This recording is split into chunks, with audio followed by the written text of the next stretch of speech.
High বন্ধুরা, আমি আমাদের আবার একটা গ্যাংটকের ভ্রমণ ভিডিও নিয়ে তোমাদের সামনে চলে এলাম। এটা আমরা এখন লাচুংয়ে আমাদের হোটেলে ঘুম থেকে উঠে দেখি ব্যালকনি থেকে ঠিক পাহাড়ের ওপরে এমনভাবে হালকা হালকা বরফ জমেছে, দেখতে অপূর্ব লাগছে। তারপরে তাড়াতাড়ি করে রেডি হয়ে আমরা আবার গাড়িতে করে জিরো পয়েন্টের উদ্দেশ্যে বেরিয়ে গেলাম।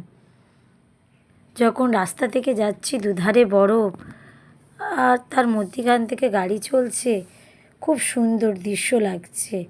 তোমরা দেখতে পাবে যে গাছের গায়ে কেমনভাবে বরফ পড়েছে, দেখতে অপূর্ব লাগছিল। এগুলো আশা করিনি যে আমরা নিজের চোখে কখনো দেখতে পাবো। ওখানে যখন গেছি তখন নিজেকে মানে খুব খুব ভালো লাগছিল। দেখো কেমন গাছের মধ্যে বরফগুলো ঝরে পড়েছে।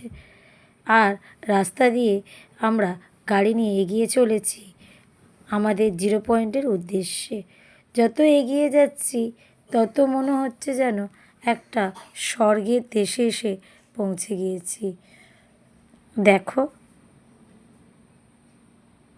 কি সুন্দর লাগছে না দৃশ্যটা।